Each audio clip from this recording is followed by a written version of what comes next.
Hello, everyone, and welcome back to the LFC Transfer Room. My name is Lewis, and today I'm joined by Kings and Chad. We're going to go over everything to do with Liverpool Football Club. And just before we get into that, please make sure to hit the like and subscribe buttons. We're almost at 10k subs. Like Jamie says here, we've got 140 to go. The number's going up massively. We've got loads of great content coming out, including the 7:30 streams. There's a video coming out in the next couple of days, my predicted 11 for the Union SG game in the Europa League, and a special video with a gentleman from Sky Sports who we'll reveal later on, maybe. But yeah, Kings, Chad, how's everyone doing? All good? Yeah, good. Thanks, mate. How are you? I'm great, really good. Yeah, 100%. Heating's on, it's sweating up a storm. But yeah, all good, all happy. Looking forward to the Europa League. Chad, how are you? I'm 100%, man. Good. How are you guys? Good. Good. Like what we like to hear. Now, we've got a few bits to get through, so we'll just crack into it. Start off with number one, which is we'll start with the bad news before we get to the good news. Now, like Jamie just said, it's turned into quite a tasty Tuesday. It really has. The biggest talking point, so to speak, is Mac-Allister. Now, he has posted on Instagram that he is injured. We don't know the extent. We don't know just quite how long he's going to be out for. It's sort of up in the air at the moment. He just posted pictures of him in recovery at the moment. He had the compression pants on and stuff. He was getting treatment, oxygen treatment and stuff. So we're not really sure where he's up to. Kings, I'll start with you. It's disappointing, obviously, that Mac-Allister's injured. How detrimental is this, especially coming into this busy period around Christmas? Yeah, I think it could have a big impact, to be honest. When it first happened, I think people were just like, oh, he's got a cut on his knee, etc. And then gradually, as the days have gone by, it seems to have, multiplied day by day. I was reading a piece, I think it's by TY Sports over in Argentina, and they were saying, it is worse than first thought and could take about 15 days to heal. Now, if that's the case, obviously he's going to miss the Union game, Manchester United, the League Cup tie with West Ham, and if it's still not right from there, you're looking at even the double header over Christmas with Arsenal and Burnley, and it's like, if he's out that long, that could really have a bad impact on us, because we're doing really well, obviously top of the league, so we don't want the momentum to slip, and I just hope that he can come back as quick as possible. No, I completely agree. And like you mentioned there, you've gone through some of the fixtures. They're key fixtures in all regards. We're fighting for top of the league there against Arsenal, the semi-final of the League Cup. So they're big games. And Chad, I know you've always been a big Mac-Allister fan this season. You've made that very vocal in the past. It's a shame that he's gone down now. We didn't want him to get injured at any point, but obviously now that his forms took this big upturn and he started playing more like the Mac-Allister we saw at Brighton, I mean, how disappointed are you with regards to this injury? Yeah, we're losing a big player. A bit gutted about it. We all thought initially that it was just a cut and a few stitches and it's a well-needed rest. He'll be fine and back at it for the Man United game. But it's a big loss because we're losing a key member in the midfield in terms of breaking down the lines, getting the ball through, sucking in players. What Mac-Allister did best, what he does best for us is not mostly his defensive work, but it's his offensive work. Passing the ball through the lines, taking two people out, and helping us with the go forward. So it's a big miss because we don't have a Mac-Allister type player to be a sense of a backup for him. You can always put Trent in that position. We saw over the weekend with the Crystal Palace game, the second half, we put Trent on in the midfield, and he did a job for us. So again, the thing is, I would feel better if the Trent option was an option, but I don't think that Klopp is there yet or is ready yet to make a Trent the number 6 permanently. So that's the only issue. If there was more of a permanent thing and Trent was and Klopp was more favourable to give Trent that position, I would be more relieved, more happy in the sense that we have someone that can cover him. But yeah, it's a big loss, but we crack on now. We have the players that can do it. I mean, Harvey's showing he can step up into the team and he can perform for us where he needs to be. So yeah, we just got to hope, the the tomorrow Thursday game, it's going to be a tough one, but we already through in the Europa League, so I don't think he's going to weigh his options and give the youngsters a game, and then come the weekend against United, he's going to try to put out a strong team. I still think we'll get the victory over United. It's just that Arsenal game.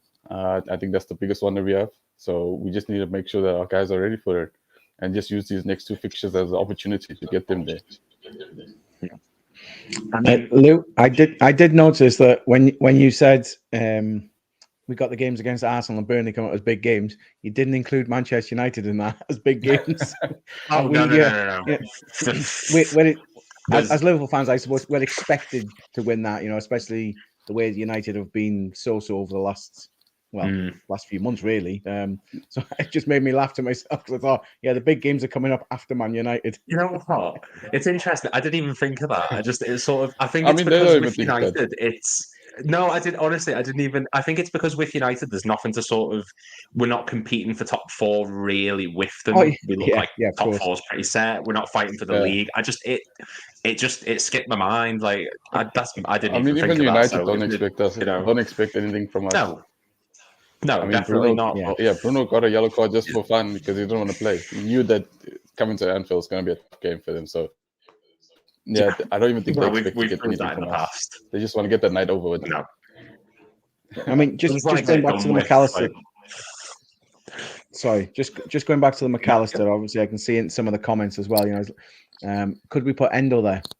He seems to have improved over the last few games, at least. And I know. We've just talked about maybe Trent. He's not 100% leaving him there, as Chad said. So he's got a bit of a dilemma, doesn't he? To who we trust maybe the most. As much as we are having a bit of a laugh at Man United's expense, they're still, up there as a big team. So we can't take it too lightly. Yeah. They are, and United the thing with Endo is one of those teams. He doesn't offer. No, go on, Chad. When it comes to Endo, he doesn't offer the full package that Mac-Allister did in terms of his go forward. We saw against Crystal Palace, you put pressure on him and he can't get the ball out of his feet. So that's going to be an issue. I mean, United I'm assuming, team, and they will start pushing him. And if that happens, there's going to be a lot of problems for us in the midfield. So, I think Jones is a big shout. I think Jones he has the ability to have the ball at his feet and get it out of his feet in time and play it. So hopefully that's an option. I think what Endo offers is a different kettle of fish compared to what Mac-Allister offers. I think Endo, like that Sheffield United game or the Crystal Palace game, I feel like if anyone other than Endo was in that sort of midfield, we might have conceded a bit more. I don't know. I think Endo is better in the kind of games where it's a physical scrap, whereas Mac-Allister is better maybe in the games against your likes of Manchester United and your Man Cities and stuff where it's a bit more technically based. But you make a good point, like who does take over from Mac-Allister? And we saw Klopp yesterday in the expansion Q&A that he did on the ground where he was talking about, we got lucky because we didn't sign Caicedo and Lavia and all this. So clearly he's got faith in the players he's got as a CDM. If he thinks Mac-Allister is suitable for that role, then maybe he's seen something that a lot of us aren't. I'm still not sold on him as the number 6. But Kings, you made a really good point there. You mentioned Endo maybe stepping up. Jamie, you said Jones or Endo. I mean, we'll get more into CDM as the stream goes on, but who is the preferred choice? Are we sticking with Endo, or are we going to maybe, like Chad mentioned, maybe start moving Trent into that position more, or is there another player you'd like to see there? For me personally, I don't think he's the long-term issue. The long-term solution. I think in the summer, obviously, things changed drastically than what we were expecting with midfield. And we brought these two players in, and everybody knows Mac-Allister, obviously, from winning the World Cup, playing for Brighton, etc. So obviously, to be fair, I hadn't really got much knowledge on. I do like the guy, to be fair. Now I see him play, and I think, you know what, I quite like him. But I'm sure Klopp would say if he had his way, he'd go out and just say, right, we need X in that position. It's just finding the right person. Now, we've mentioned Trent. and I think he can do a job. Same as Endo can do a job, and Jones. They can all do a job, but maybe I'd say a temporary job, if you like. They can help out and maybe do a few games, but I think ultimately we do need a number 6 that can just sit there and help mop up in front of the defence. We're a retail store and we want to develop. We don't want continuous short-term staff coming in. You want long-termers who are going to be there a while. Yeah. And I'm curious, Kings. I just want to keep with you for a minute on this. I'm a big fan of the number 6 just being a brick wall, break up play, physical. He doesn't have to be the best passer, just someone who's going to break up play, like your Fabinhos and to name players from other clubs, like your Matic, your Kante, your Fernandinho, stuff like that. Do you prefer your CDM to have a bit more ball ability, like, say, Trent, for example, in that position, or do you prefer the just more rugged, physical type of number 6? Yeah, to be honest, Lou, I think you've got it bang on. You need someone to just stop the play, get their foot on the ball, pass it straight out to somebody like Mac-Allister or Szoboszlai or Jones, etc., who then carry on the play sideways, forwards, and spray the ball around quite easily. Then you just need, somebody who's just going to stand there and go, "You're not coming past me today," and that's it. Damo says here, we don't need the CDM. John Henry was spot on to keep a hold of his pockets. Now, Chad, taking this Mac-Allister injury into consideration, and obviously what Klopp said, just to go into that a little bit, I mean, was Klopp's comments yesterday, was that just him sticking up for the owners because he feels that's his job to do, to make the best of what he's got? Or is it a case of we genuinely don't need a CDM and we're making it work with what we've got? Honestly, I think Klopp is just playing the fans in the sense that we understand the situation. We all understood that we needed a CDM, and in the summer, unfortunately, it couldn't happen. And luckily for us, it turned out great, in terms of how we've been playing, how we've changed the system to be a better team all around. So I think it's not even covering up for the owners. I think he's trying to, shift that narrative away now. Okay, we get it, Caicedo and that rejected us on the last minute, but look who came out better in that situation. You know what I mean? So I think that's what he was trying to do with it. But at the same time, coming back to you guys, what you guys were talking about in terms of the type of 6 that you guys want, in that, you just want a stopper and someone that can just stop the ball, pass it to the guys that can play the ball and continue from there. I feel like the issue there is the system that Klopp's playing at the moment. He's changed his system completely to where now he wants the whole of the midfield to be able to play the ball.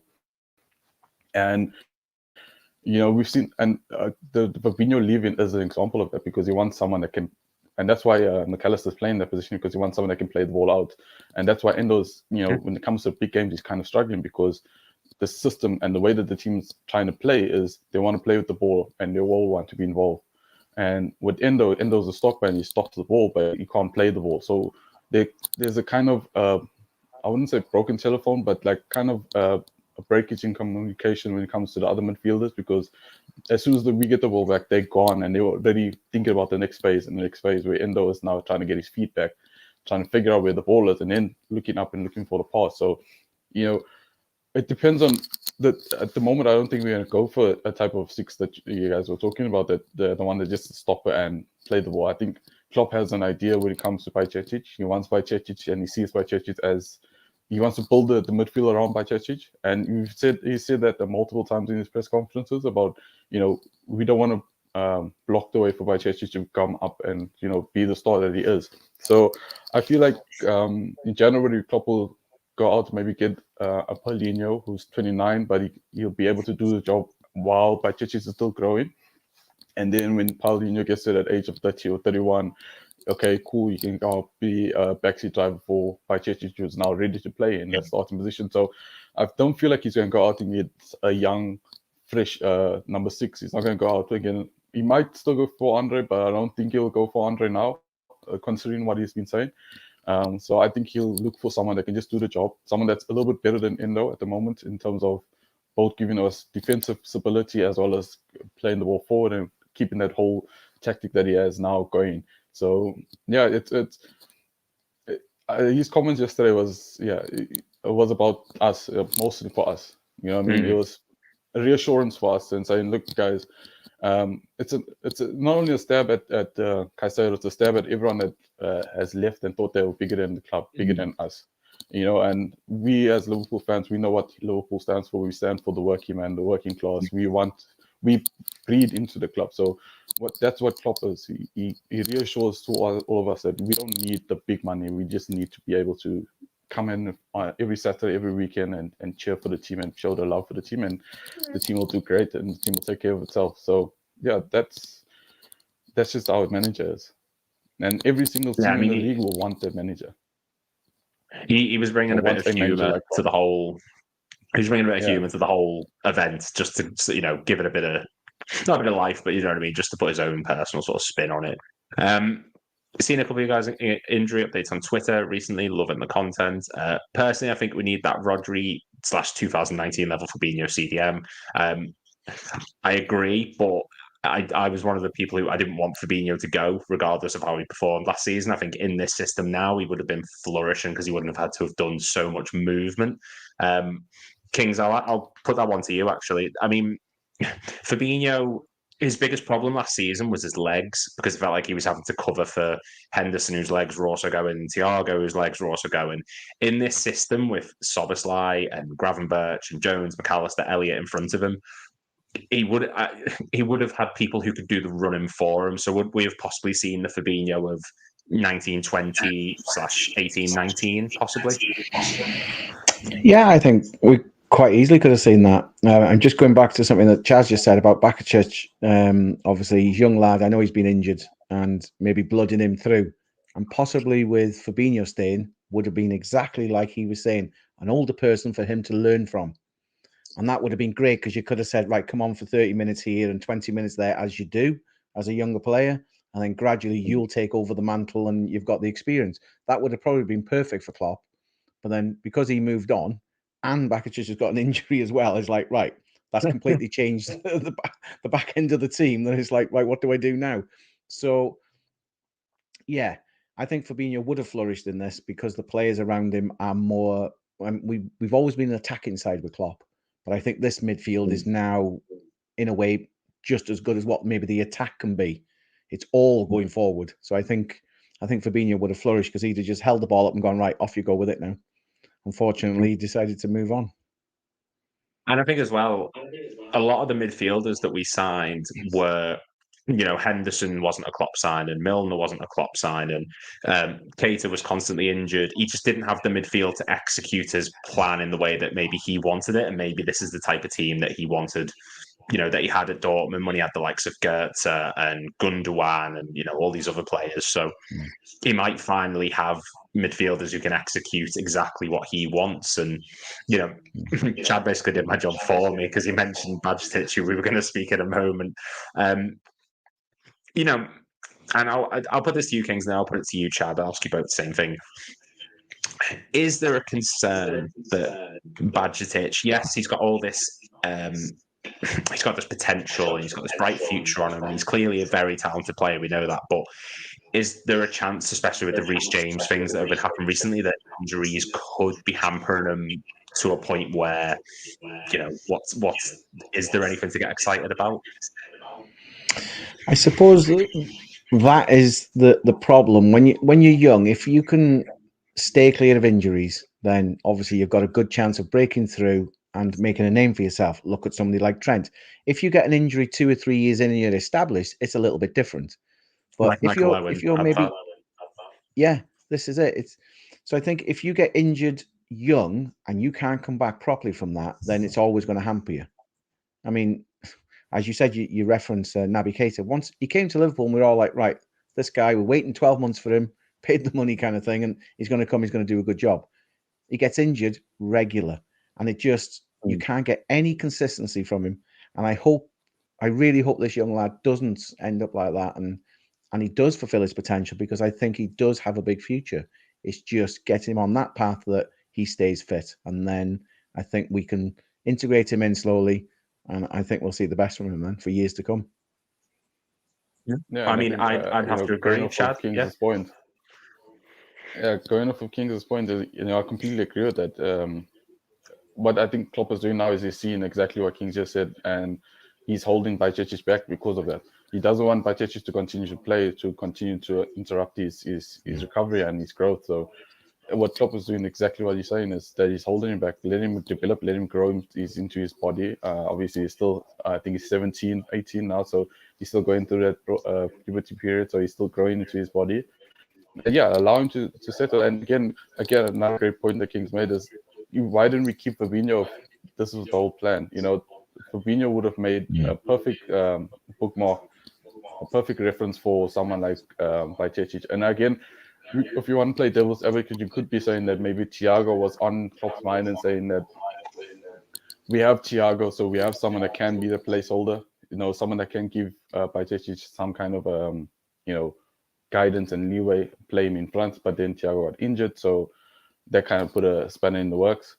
But it's a tough one because the thing is, we're coming into January, we don't want to go out and get a whole new player to jump into the system and then kind of disrupt the system. I was also watching a couple of the championship games, and I saw Tyler Morton and how he's performing. And again, it might not be a popular opinion, but he was doing the Bajcetic thing before Bajcetic came. You know what I mean? In that year that we went for the quad, Tyler Morton was our Bajcetic at that time, in terms of he was able to play in the first team and actually do well in the first team. I mean, you look at the AC Milan game in the Champions League.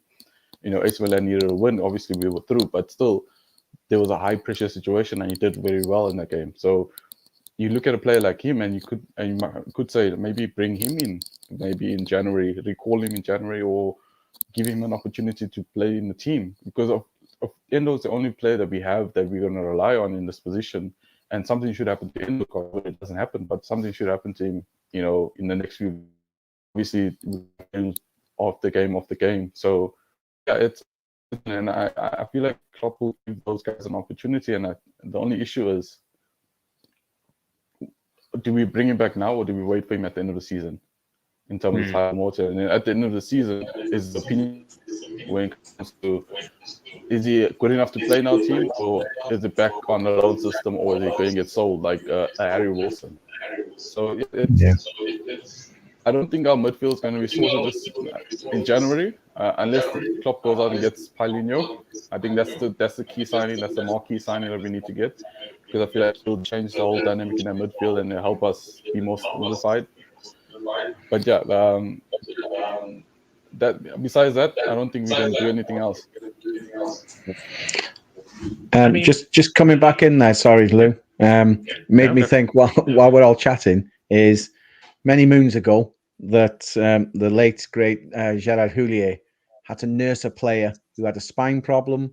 He was young, and it was like, can he make it in midfield? And he was in and out of the side and everything. Obviously, that turned into the one and only Steven Gerrard when he finally got his chance and he was injury free. So I'm just hoping Klopp is trying to do something similar, is nurture him now so that we get him in the long term, and then we could have a player on our hands for the next 10, 15 years then. Exactly. Absolutely. And injuries don't necessarily mean the end. I mean, it depends on the type of injuries, because from what we understand, they're not severe. It's not like Michael Owen when he's described himself that the tendons in his leg went and he just physically couldn't run anymore. We've had the likes of Naby Keita, Alberto Aquilani, Oxlade-Chamberlain, all these really, really injury-ridden players. And Bajcetic, he's still starting out, he's still young. This might just be growing problems. It might be, while his body is still fairly young, he's just taking time to adapt to the physicality, and it's, it might get knocked out of his system eventually. So it's just something that we'll have to sort of bear time with. And as you mentioned there, Chad, keeping these players is so important. And there's still the likes of Tyler Morton to come into this team. There's players, who deserve the opportunity. Curtis Jones had his injury problems, and now he's very consistent with it. He seems to have got it under wraps. Joel Matip was another one. Lots of injury problems. I know he's injured now, but that was a severe one. But this season, earlier on and towards the end of last season, he looked like he got over it. So I completely agree, Kings. I think we need to give him time and just, weather the storm of the like injuries. What you said in a couple of streams ago, Lou. The way Klopp's system is, the way he trains, it's draining on a player. So it's not an easy team or not an easy training session to get used to and continue to get used to. So these kind of things are going to happen. We're going to have these players that unfortunately don't have the capabilities or the physical capabilities to keep up, and that's just something that we have to work on, I guess. I mean, I have said that, but I was trying to think how far back I said that. I'm quite flattered that you actually remembered that. I won't lie. Paul Lindo says, Lou, I disagree. Endo, Mac-Allister, Szoboszlai, Graf Trent, all our midfielders are scoring. A deep playing CDM would see us scoring less goals. I disagree. I understand where you're coming from, and I've always said this point, and as Chad said on previous stream, I've mentioned this before. I think every team that's ever won the Premier League has had that outstanding number 6 who just breaks everything up. Your Roy Keane, your Vieiras, your Fernandinhos, your Rodris, Fabinhos, Kantes, Matic, Makelele, all these class players. I just think it's so key to have. And yes, we're on top of the league now, but it is something that we do need to maybe look at in the future just to give us a bit more stability. Please also remember, guys, if anyone's got any questions, please put them in. We'll answer them at the end. And please make sure to like and subscribe. We're almost at 10K subs. The number's going up every day. Really want to get to 10K, ideally before the new year. So if we can make that happen, that would be brilliant. Please share and repost this everywhere. But we want to get those numbers up as much as we can. There's the CDM chat and Kings, Chad mentioned it earlier on. We spoke about Bajcetic. We've talked about, all these kind of players. Andre, we've spoke about a million times in the past. And this one I'll put to both of you again. Palhinha, now he's a player who apparently we're linked with, we're not linked with, it's back and forth all the time. What's our thoughts on him? Because I've got mine in my mind, but I want to know what you guys are thinking before I give this. I'll put it to you, Kings, first, and then I'll put it to you, Chad. What's your thoughts on Palhinha? Do you think he'd fit our system? So, what is he now? He's late 20s, isn't he? 28, something like that? 28, I think he's just turned. So, and I think, wasn't the price tag something like £90 million or whatever they put on his head? It's like... Yeah, when buying. I know, yeah, I'm sure, okay, people can reference and say, Harry Kane went to Bayern and he's 30, 31 and they paid 100 million, etc. He's going to score you goals, and he is doing, to be fair. He's flourishing there. But £90 million, if Liverpool are going to spend that like they bid on Caicedo and everything, they want somebody younger who they've got for years, who they could potentially sell on. You're not going to have much sell on from £90 million for a 28, 29-year-old. I just can't see that one happening. The way FSG are, I just can't see that one coming to fruition. That doesn't mean some fans don't want it to happen, but I just don't know if it will happen. Sorry, Kings. I'm saying I think his price dropped down to 60 now. Oh, right. Okay. Well, that's a little bit better. So it's a little bit. Still. I'll just rummage down the back of the sofa for the difference, and I'll get that. That'll be fine. I mean, I just think for his price, they won't do it. Yeah, Chad. I mean, your thoughts on that? Like I said earlier in the stream, it's you have to get someone that's in that age range. You can't get someone that's young because again, you're going to stunt the guy that's supposed to be the next big thing, and that's Bajcetic. So you can't get a young guy that's now going to take over for Bajcetic because he's going to have a head start in the sense that he's going to be playing games while Bajcetic is still recovering. And by the time Bajcetic is fully recovered and this guy has been playing 15 games in the first team already, it's going to look like, okay, but this guy's been in the team. He has consistency. He's been 15 games in. Bajcetic, I know he's the wonder kid, but you know what I mean? We have to go with the guy that's been in the team a lot longer and has the chemistry. So now you're going to lose the potential wonder kid in Bajcetic. So it comes down to you have to get someone that's in that age range of a Palhinha. Unfortunately, the price tag is a little bit high. Maybe Liverpool negotiating skills can come into factor and try to bring it down. But again, I have to agree with Kings in the sense that the price tag is a little bit too much for FSG, even though I think that's the best move for us in terms of getting a 6 in. I think Palhinha will come into a team and be a fit right in because he has the Premier League experience. He knows what his job is to do. His job is to play a 6 that can play the out. I mean, he's doing that with Marco Silva, who plays a similar kind of style as Fulham. So it's not going to transitioning into our team. Bringing someone from outside of the Premier League coming into the Liverpool can take some time to adjust the system, adjust the pace. Look at Endo. Endo took him a couple of games just to get used to the whole pace of the game. So if we're going to get a 6, you have to get someone that in the competition. Someone like Paulinho, maybe even a Wilfred Ndidi, a Leicester. He's more of a traditional 6 in the sense that he's not going to be able to play the ball out, but he is going to be the defensive rock in front of the midfield. In front of the defense. But yeah, if we don't get anyone, then that means Klopp has full faith in Endo or in Trent, and we just have to go with it because it's working at the moment. So we don't want to tamper with something that's working. There's a good question come in. There's something I want to talk about actually. Debate DM transfer versus centre back transfer. I want to get both of you guys' thoughts on this. Kings, I'll get yours first. I'm personally in the camp of I think a centre back is more important at the moment. What are your thoughts with regards to would you rather see a centre back come in or a CDM this January? My thoughts on centre back is it's unfortunate what happened to Matip, obviously, and I know his contract's running out, and Klopp's alluding we never know what might happen. It's like I can't see him signing the new deal myself, but we've got somebody like Kwasna now, who's at the back. He's young, he's hungry to play, but he's not that experienced in the Premier League.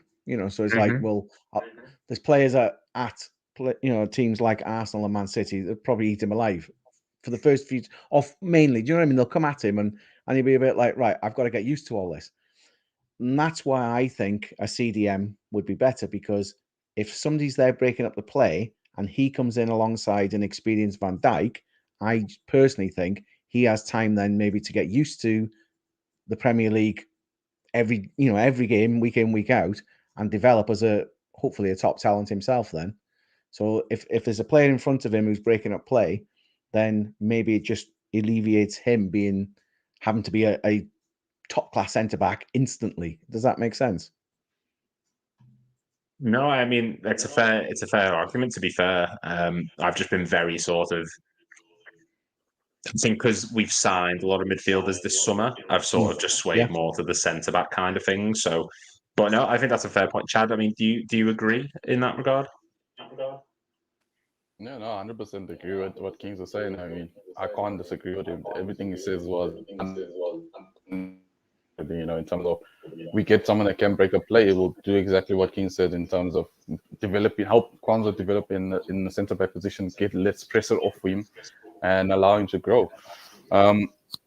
My opinion on the debate when it comes to centre back or CDM, I think a centre back, a young centre back that can come in, because with Matip's injury and Gomez's double duty in the sense that he plays centre back and right back, if we do move Trent into the 6, that means Gomez goes to the right back, and now we have one centre back short again. So maybe getting another centre back in that can play in that position, a younger centre back, just to develop for the future again, get someone that's young, before his prime, 23, 24, that kind of age range. The guy from Wolfsburg, that's been linked with Liverpool, I forgot his name, but the French centre back from Wolfsburg, he's 23, he can come in and he's good on the thing. And it'll allow for depth in that position, because now if Trent goes into the midfield, you move Gomez to the right back, which I think is a great combination, because we saw it against Crystal Palace. The second half was much better when we had Gomez on the right, and Trent in the midfield, because Gomez did allow that. He played more of a traditional right back position. He stuck on the wing, stayed and kept the width, and it opened up the midfield, and while it sides as well. So if we move into that direction, I think a centre back will be more needed than decides not to put Trent in the midfield, then a CDM would be much better, because again, it just allows for the centre back. We don't want to have Kanate, who was trying to get back into a full flow. Don't want him to do too much work and get injured again. So a CDM will be more, if again,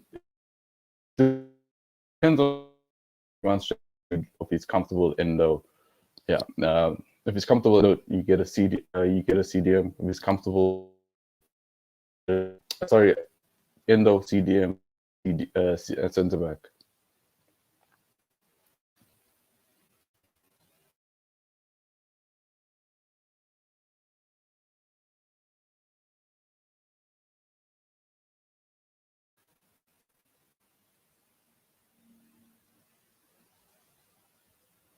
Lou, you muted.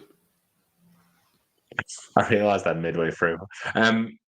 Yeah, so I think my big thing with the centre back and CDM thing is if the CDM is injured, we have other players who can jump into that position. We've got a rotation of players who can fill in that gap, not necessarily out and out CDMs, but like we mentioned earlier, temporary solutions.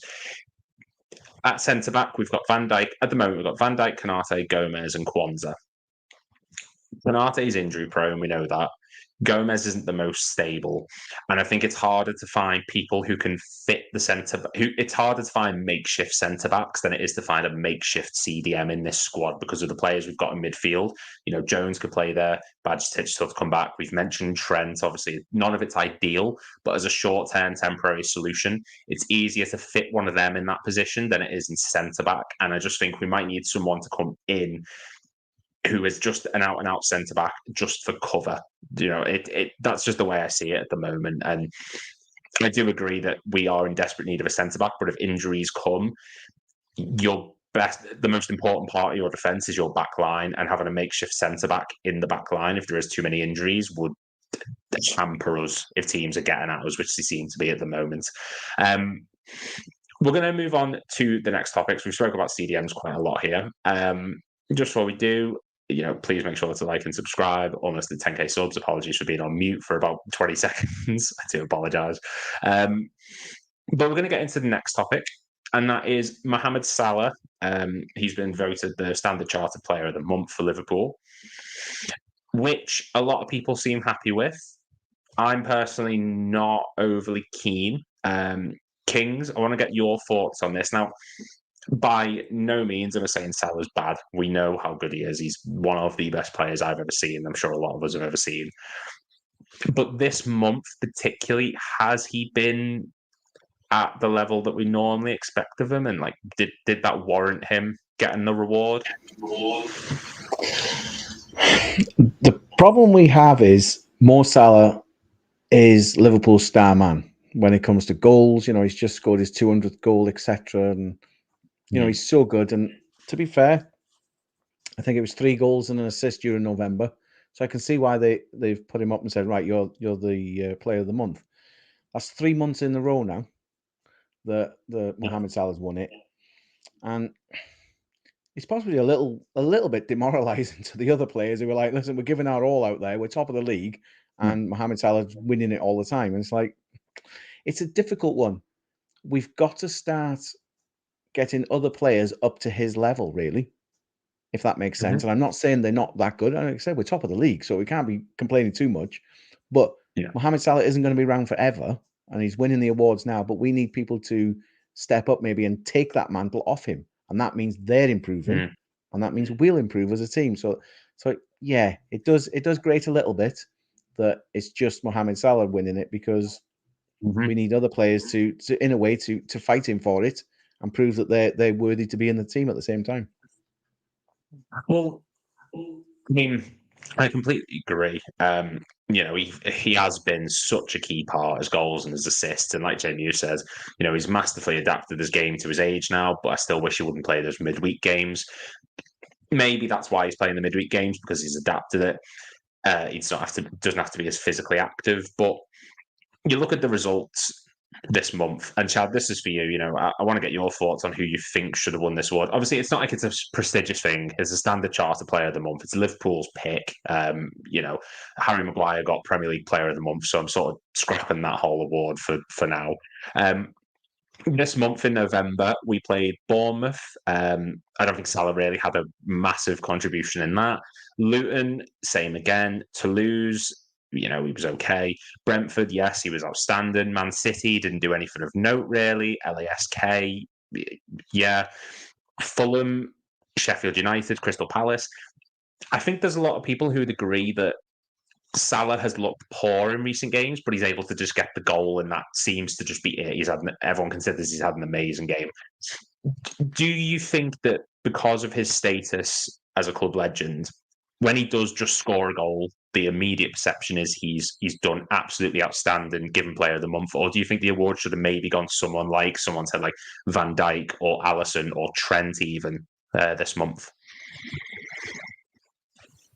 Yeah, no, I completely agree with you when it comes to the star power having an effect on who gets the award. Mo Salah is our club legend at the moment, so obviously if he scores goals, he continues scoring goals, he breaks records, he's going to get the applaudance at the end of the day. But yeah, if you look back at the month, I agree that he wasn't the player of the month. I think there's a lot of other players that are more deserving of the award. You talk about Trent, you look at Alisson. Obviously, his injury kind of took him out for 2 games, so that kind of pushed the favor into Mo Salah. But yeah, look, again, like you said, it's a club award. It's not the most prestigious award there is. But at the end of the day, it should give motivation to the other guys. It should be like, we shouldn't be the ones saying, it's Mo Salah winning. The guys in the locker room should be saying, why does he keep on winning? Why is it always him? I mean, we need to change that. We need to continue to change that. We need to make sure that we get that award. And that's what I want from the guys. From the guys in the locker room, I want them to build up that fire. And I think, it's positive in the sense that you give motivation in the locker room to say, it's you always winning. We get it, you're the star guy. But we also, it's not only you. So I want that kind of fire in the guys in the locker room and to change that. I would have liked to seen maybe Trent getting the award. I think Trent, he had a good month. Obviously, the back end of the month was much more greater than the beginning of the month, but still, I think the consistency over the whole month should have gotten the award, and I think that would have been a great little pat on the back for his improvement and his consistency. Obviously, at the beginning of the season, he wasn't that consistent with the position he had to play. But now you can see he's growing into the position. He's making it more of his own kind of position, and we've seen him being the best right back in the world again. So I think giving him the award this month would have just allowed him to be, allowed his confidence to boom even more and to press on into the Christmas season. So yeah, I disagree with it comes with Mo Salah winning the award, but I feel like the guys in the locker room need to push on now and be the guys. To be honest, Lou, I just looked at some of the comments, and the Liverpool 12th man in the comments has pointed out, to be fair, as we said, Mo Salah's just passed 200 goals or got to 200 goals. I think he's on about 80 or 90 assists as well. So it's possibly recognition for his achievements overall for the club by saying, right, you've got to 200 goals. It's a fantastic achievement. There you go. You can have the Player of the Month award. It just happens to be the 3rd one in a row. That's why we're debating it, really. Otherwise, we probably would have sat here and said, yeah, he deserves it. So I can understand what he's saying about that, and he's got a fair point. Just needs the others just to look at him and think, right, what can I improve to challenge him for the Player of the Month, I suppose, and then ultimately it'll be beneficial to the team, like I said.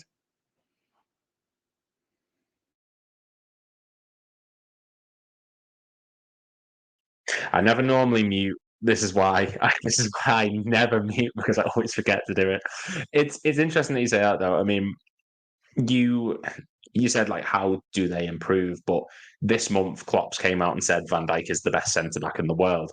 Trent's been the best right back in the league so far this month. I mean, Trent's got the same amount of goals as Salah. And again, this makes it sound like I'm diminishing Salah. I just think when he's performing slightly less than we expect of him, but Trent has been performing far ahead of where he has been. Van Dijk's back to his best or near enough about.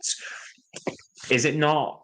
Obviously, we spoke about being demoralising, and as I've said again, it's not like it's a huge award, but does it not just sort of go? It doesn't matter what you do, just Salah's going to get this award. And I mean, Chad, if you've mentioned then, or actually Kings, even I'll go to Kings now. I'll go to you, Chad.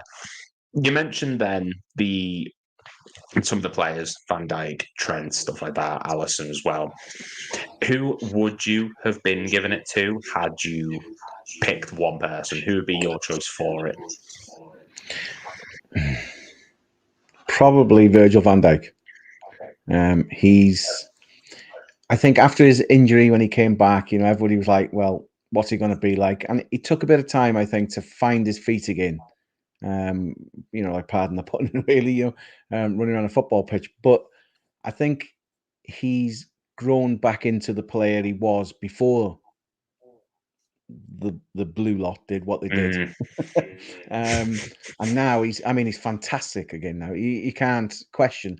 Klopp's right, to be fair. He's one of the, I can't definitively say he's the best in the world, but he's one of the best up there in the world.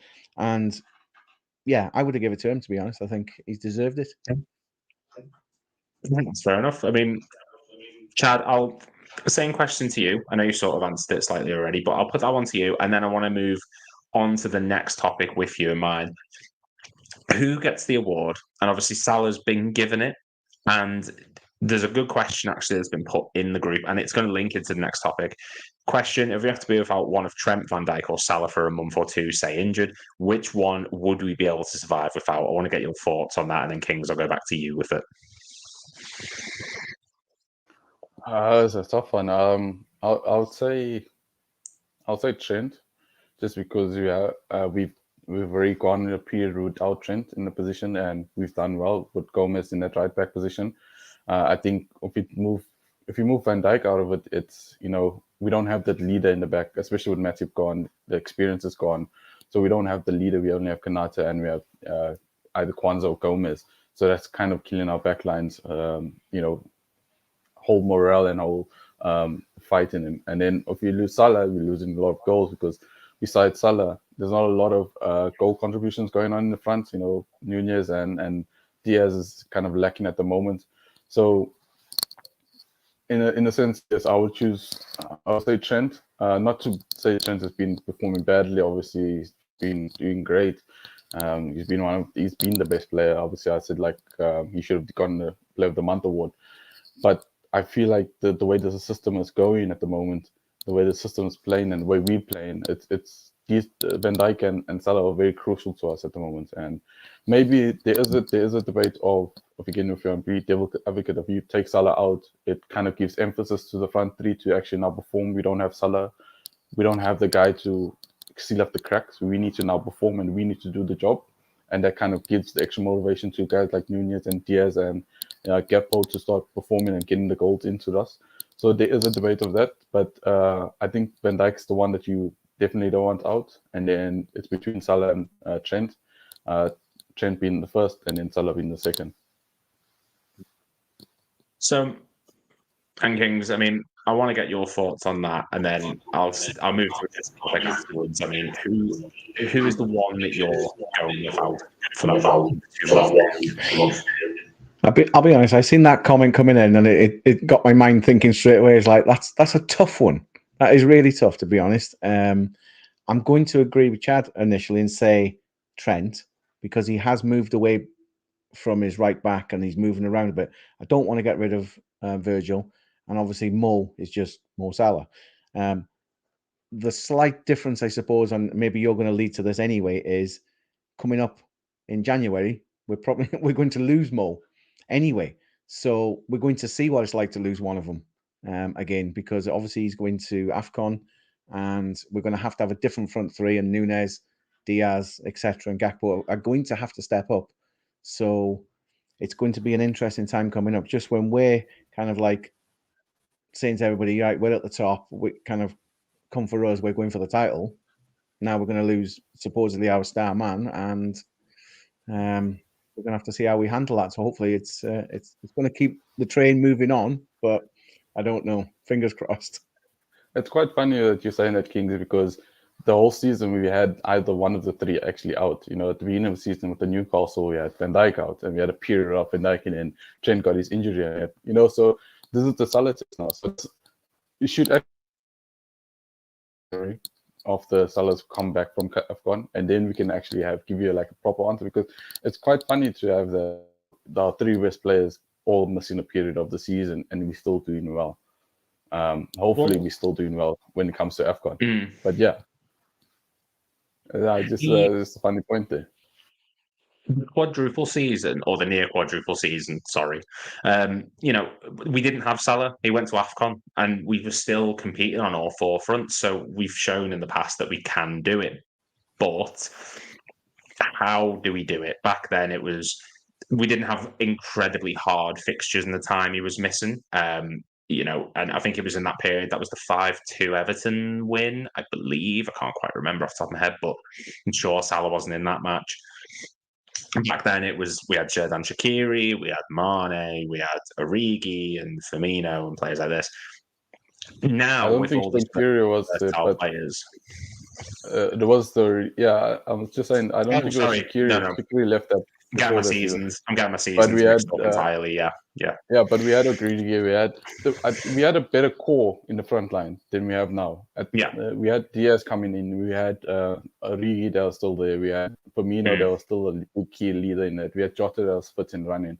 So the difference from that season now is that we have Nunez, Diaz, and Gakpo, very new guys into this team. I mean, Diaz is the most experienced one of those three. So it's going to be a tough one. Well, who goes into that right wing position? Like, how do we shape that front three with no Mohamed Salah in the team for that time period? I think Gakpo will go into that position. I think it will be Gakpo will go on you. When you look at the team sheet, Gakpo will play on the right. You have Diaz and Nunez in the middle. But then when the game's actually played, I think Diaz will come into a more of a 4-4-2 kind of formation where Szoboszlai will then shift to the wing, and then you'll have the two midfielders, either Endo and Gravenberch, or Jones and Gravenberch, or Endo and Jones, whatever. And then you'll have Gakpo playing as the false nine, and you'll have Nunez playing up front. So it'll be more of a 4-4-1-1 or 4-4-2. But on the team sheet, it'll still have the 4-3-3 with Diaz, Nunez, and then Gakpo. I think that's how we're going to play it out. Kings, I mean, I want to get your thought on this. Chad's made a really good point there, actually. I didn't even consider Szoboszlai actually for this. I think that's a really good shout. But how do we mould that front three without Salah being in it? We talked about how much he contributes with the goals and the assists. We'd still have Diaz, Gakpo, Nunez. Jota's obviously injured, but we've still got Harvey Elliott. How do we go about compensating for the loss of Salah? Well, as we've said all the way through, he is pretty much our star man. But we all know that this AFCON is coming up, so I'm sure Klopp is looking at it going, well, this is what we have to do. This is part and parcel of signing African players. We have to budget within the season for this eventuality. And I'm looking at it. I would say, a few weeks ago we were talking about a starting lineup, and I was like, right, it's going to be Salah, Nunez, and Diaz. If you take Salah out, I'd keep them two in, and then there is going to be Gakpo. And to be fair, on the right-hand side, Harvey Elliott can come in and he can cross the ball. He's not going to replace Mo Salah for goals. Well, it's unlikely if he did. He'd obviously be in dreamland. But I think he can come in on the right and he can cross the ball for the other two. I mean, Jota, yes, he is injured. I don't know his timescale, but is he going to be coming back in mid-January sometime? I can't remember. So he could be getting back to fitness just about maybe when we need him, or for a few games at least anyway. I can't remember the timescale for Jota. I will find out correct now me if I'm for wrong. you. The thing with... just to add on, sorry, Kings, just to add on with the Elliott shout, the only reason why I wouldn't put him on the right wing is because of the lack of pace that he has in terms of you'll drop deep more than go forward. And so I would feel like maybe moving into the midfield and then allow Gakpo to continue playing there. And now you have those two guys forming a triangle with either Trent or with Gomez. I think that will be more effective than rather having Elliott there, because again, you're losing a lot out of the attack. Our attack is very high pace and high pressing and up front and in your face all the time, and you don't get that from Elliott, unfortunately. That's the only part about his game that is lacking, is that high intensity in that forward position. We can see it in the midfield where he has a full scope around him. You can see everything about everything around the pitch. But when you put him up in that wing position, he's not going to run behind the defender. He's going to come back and he's going to try to put his back against the defender, get the ball at his feet, and then play from there.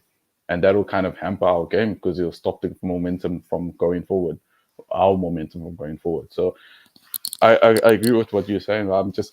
That's just the thing that I have about Elliot when it comes to putting him in that position. No, that's a fair point, to be fair, Chad. I agree. The good thing, what I love about football, and it doesn't matter what team you support, I mean, we all support Liverpool, that's fine. But one player or two or three players can cause such endless debates. And that's why I love football, because we can pick, all three of us could pick Harvey Elliott, and we can pick his weaknesses and his strengths, and a lot of them would be different. And I think that's the great thing about shows like this, the Transfer Room, and just fans in general chatting. This is the whole point that we all love football, is because the difference of opinions makes it an interesting chat of why we think this player should be in and that player should be out. And technically, we all want to be Klopp, don't we? We all want to be managers, but we can only have one. Can't all do that. But I mean, and you make a really good point, and I've said this before. I think fan forums are the best way to get your opinion out. Sky Sports obviously is a good channel, but everything has to be sort of scrutinized and sort of diluted. You can't give a real true opinion. Media outlets can only say so much.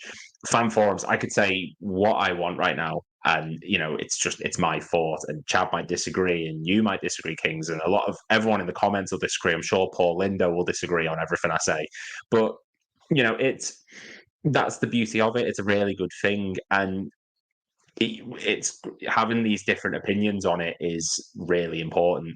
Elliot on the right could be a really, really good player for us. We've seen just how good how good he is. Paul actually said, and by the way, Paul, I do love you.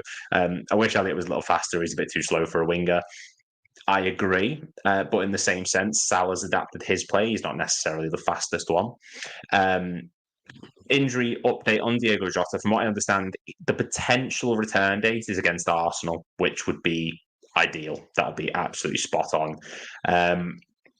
Just before we go, guys, I mean, we've got one more question. This one's was saved earlier on. Kings, I'll put this to you first, then I'll go to you, Chad. For discussion lately, Premier League clubs have voted 5-year player contract limit. I completely agree with this. I think Chelsea found the loophole, and the loophole has been shut. It's an outrageous length of a contract, 8 years, because at that point you might as well just sign them, not for a lifetime contract, but that is around half a career for some players. It's ridiculous. I mean, Kings, what are you thinking about this?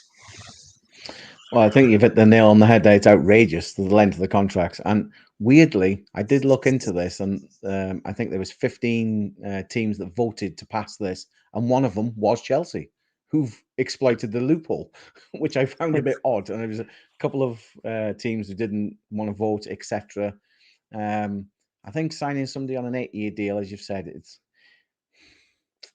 it goes against the spirit in a little way of immortalizing.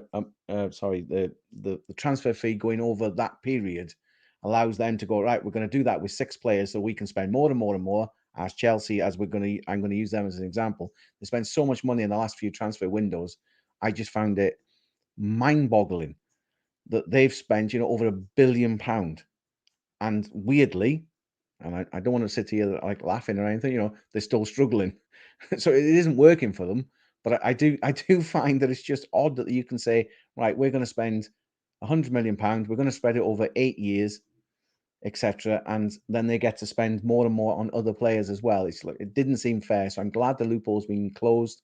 I mean, I know FSG and Klopp go on about sustainability, etc. from the other side of things, and FSG are probably, most fans for Liverpool say they're a bit too mean sometimes, and Chelsea are a bit too much with their money. So it's finding a middle ground, I suppose. And hopefully this loophole will just say, right, it's up to 5 years, etc. And that maybe might calm it down for people. Chad, I'll put the same thing to you before we leave, and just something to add on to it. what King said there is absolutely spot on. How Chelsea have spent £1 billion, by the way, just emphasis on that, and not come under any scrutiny. Yet Newcastle, who have been deprived of money for the longest period of time under Mike Ashley, get this influx of cash, and somehow they're teetering on the border of FFP regulations and rules. I mean, what's your thoughts on the 8-year Chelsea contract, and just what's your thoughts on it in general? That the whole thing has been scrapped now. It's just not something you can do anymore. 5 years is the limit. Yeah, no, first of all, I just want to also emphasize you guys' point that we made earlier about this being a nice space of conversation and having a guys good chat and talking about what we think about it and hearing other people's opinions about it, and developing our own complete opinion about it at the end of the day. And I really appreciate that. I mean, coming from a guy in South Africa, it's a nice platform to speak to people outside of my country and be able to talk to you guys and then have similar opinions and different opinions, and still being able to have that safe space to speak about it. So that's kind of cool, and I appreciate it from you guys. Coming back to the Chelsea opinion now, honestly, I think it's more of Todd Bowley's ignorance. I think he came to England thinking that you can do the same thing as America, where you give the guys a long contract and you can trade players. I don't think he actually understands how the game works and how football actually works. It's not just because he has the same name doesn't mean it's the same sport. But no, jokes aside, I think what Chelsea was trying to do is they were trying to, like we've all said, they're trying to take advantage of the loophole. They're trying to, okay, we put these guys on long contracts, forcing it instead of having a release clause like in Spain, where they put the release clause about $1 billion, meaning that you have to come in and negotiate. It's not a thing of you can pay the release clause and bypass the club. You have to come in and negotiate with us. You have to negotiate with the club. So I think that's what Chelsea's thinking was. They're like, okay, we're going to put him on an 8-year contract. Now, if you don't want to be here, you have to come and negotiate with the club. If someone wants to buy you, you have to come and negotiate with the club. There's no sense of you can wait out someone's contract. So I think that's what they were thinking was going. That's what they were thinking about when they were trying to take advantage of the loophole. Obviously, it's not working because you can see Chelsea still shit. I mean, also like some of the players, or I mean, even with some of the players, I don't know if it's true or not in the news circles about some of the players wanting out of the contract or already, but it's a problem I think it's a problem for the players, and I appreciate that the whole Premier League board has done by putting this rule in, because forcing players to be at a club for 8 years, it kind of, like you said, it makes them, it kind of locks them down. You're stuck in this place for 8 years, unfortunately. The only way you're out is if we say you're out. And that kind of puts a thing on the players in the sense that it limits their ability to go somewhere else or to have new adventures. If you won, say Chelsea won Chelsea, and they were actually winning things. After they won everything, the guys are going to be like, okay, I'm done. I've won everything I can in England. I want to try Spain, or I want to go to France, or I want to go to Germany, so on and so on. You can't do that now, because if Chelsea don't want you to go, they're not going to let you go.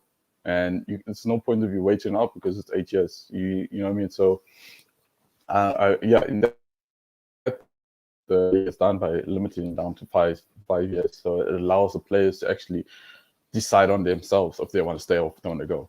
And then coming back to the point about spending $1 billion and Newcastle, I kind of like Newcastle, what Newcastle is doing. As much as the Premier League is trying to villainize them in sense of okay, you guys are on the top of the iceberg, you guys are on the edge when it comes to your spending and so on and so forth. It's kind of limiting their ability to actually spend, because, like you said, they've been stuck in a hole for how many years with Mike actually not being able to actually do anything with the club, and now they have the opportunity to do something with their club, and there's a restriction again. So I feel like it's kind of, that's also the bad side about what the Premier League board is about. You have players, you have clubs like Man City, and you have clubs like Chelsea. Chelsea was the Man City before Man City came, and now Arsenal is trying. I mean, Newcastle is trying to do something similar. They're trying to give the community, the fans of a historic club, and bring them up to a standard that everyone expected of them. a standard that they were given back, that they've worked for, throughout their history. You think of Newcastle. Newcastle is one of the founding members of the Premier League, one of the founding members of the league in general. They're one of the oldest clubs in the whole league. So they have a whole history of working hard, and they come from a city similar to Liverpool with hard-working people that work hard to make sure that they can get to the games and watch the games, and they build that reputation. And now you have people that are coming in to help push that forward and help reach the dreams that these people have wanted for how many years, and now you're limited. It's kind of ridiculous in my opinion. And you still allow people like Man City to, 100. I'm tired of saying it, but 150 something, 115 something things, but you let them still slide. So, and that's even worse. Again, sorry, I'm going on about the point, but what the Man City thing is, Man City has built a whole kingdom in Manchester around this club in terms of the training facilities, the player squads, the youth development. If you look at Man City's whole youth, the whole system, in fact, the stadium, if the Premier League does grow up here and try to bear and actually give Man City the sanctions that they're supposed to give them, think about how bad that club is going to go down. Think about how bad that whole empire that they've built there, how wasteful it's going to be, because you've built a whole utopia of football with their facilities. I mean, you look at Man City's facilities, it's ridiculous how amazing it is. And if they go down to, and if what I'm hearing is correct, if they get those sanctions, and and the Premier League does give them the sanctions, they go down to the National League. You know what I mean? And they're not going to use those facilities if they go down to National League, unfortunately. So now you have this whole utopia, and you have a whole crop of players that are thinking, okay, I'm at Man City, it's a big club, I'm going to get to go to the Champions League, or get to be one in the world. And now the club is messed up my kind of future. Now I'm stuck. So I feel like this is the right step. The limits on the 5 year. Let's get to the sanctioning of how much money can actually go into clubs and how much the owners can have influence into those clubs, and maybe go into the system of what Germany has, whereas the fans own about 51%, I believe. Yeah, the fans own 51%, and then you have 49% for the rest. Maybe, but that's just my opinion on that. I'm sure True Geordie will be thrilled with the Newcastle comments. He'll be very happy. We are going to wrap it up. I think Chad's ended that perfectly, to be completely honest with you. I don't think there's much more I can say on that entire topic. He's done my job for me pretty much half the night. Just a few bits. Lou, are the Yanks on later tonight? From what I understand, yes. Rigo's doing the 2 a.m. UK time stream for the American audience, not the Yanks necessarily, but yeah. So that's set to go on. We are going to shoot, guys. Thank you very much for watching. Please make sure to hit the like and subscribe buttons. We're almost at 10K now. 7:30 streams every day, consistently now. Just 7:30 p.m. UK time, streams every day. 2 a.m. stream should be on tonight, as far as I'm aware. If anything changes, we'll let you guys know. And make sure to check out the video that's coming out. I believe there's a video coming out, my predicted 11 for the Union SG game. Then Stephen's got one coming up for the Man United game. And then there's another video going up where I've done an interview with Dougie Critchley from Sky Sports. That's going to be coming up in the next few days. Really excited about that. And Damon has got some amazing people coming onto the podcast, so make sure you look out for them as well. Thank you very much, and we will see you in the next stream.